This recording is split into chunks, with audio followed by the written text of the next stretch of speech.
क्या स्कूल में साड़ी पहनकर आया जा सकता है? जवाब होगा नहीं। क्या स्कूल में कुर्ता धोती पहनकर आया जा सकता है? जवाब होगा नहीं। इन सवालों से आप समझ गए होंगे कि इस वीडियो का मुद्दा क्या है। जी हाँ, मुद्दा वही है कि स्कूल में हिजाब पहनने देना चाहिए या नहीं। लेकिन बात नई है। स्कूल और कॉलेजों में मुस्लिम लड़कियों के हिजाब पहनने को लेकर कर्नाटक से शुरू हुआ विवाद तेजी से बढ़ता जा रहा है। अब इस विवाद में कांग्रेस महासचिव प्रियंका गांधी भी कूद गई हैं और कहा है कि ये महिलाओं का अधिकार है कि वे क्या पहनना चाहती हैं। प्रियंका गांधी ने ट्वीट कर हिजाब विवाद पर अपनी राय रखी है और लिखा कि बिकनी हो, घूंघट हो, जीन्स हो या फिर हिजाब, ये महिलाओं का अधिकार है कि वे क्या पहनना चाहती हैं।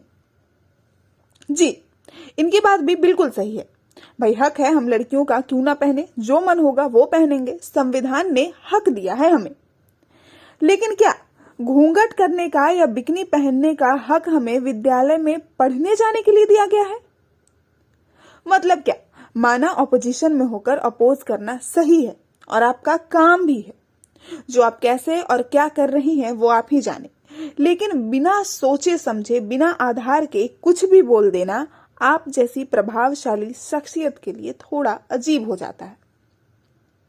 कांग्रेस महासचिव प्रियंका गांधी ने आगे लिखा कि महिलाओं को यह अधिकार संविधान की ओर से दिया गया है, महिलाओं का उत्पीड़न बंद किया जाए।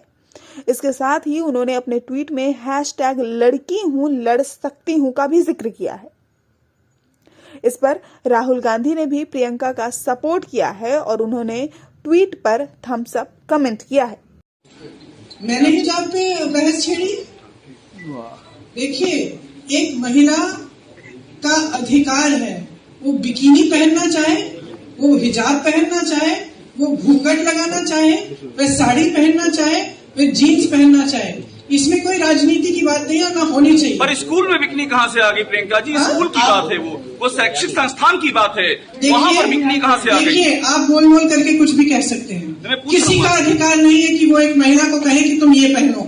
आपको मैं कह रही हूँ वो स्कार्फ उतारो, स्कार्फ उतारो। मैं स्कूल में नहीं हूँ, मैं प्रेस कॉन्फ्रेंस में हूँ आपकी। जहाँ भी हो, मुझे क्या अधिकार है आपको ये कहने का? नहीं। बात इस हिजाब बैन या हिजाब रो की हो रही है तो दलीलें दोनों ओर से आ रही है।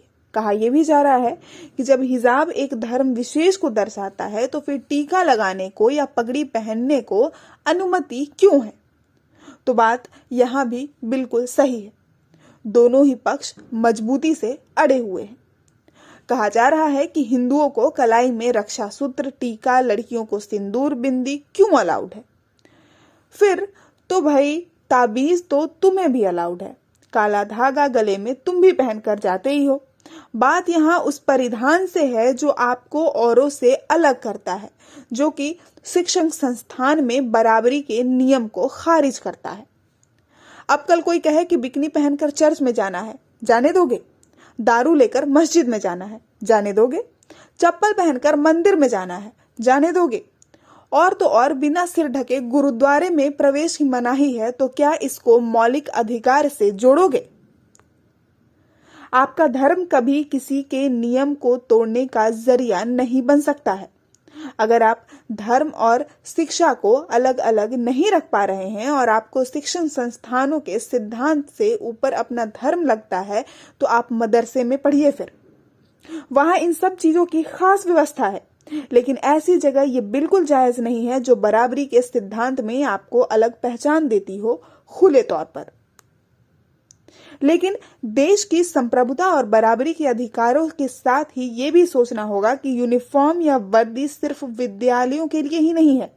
बात सैनिकों की, जवानों की या फिर एक सफाई कर्मचारी की ही क्यों ना हो, वर्दी इसीलिए होती है ताकि उसका पहचान उसका कर्म हो, ना कि उसका धर्म।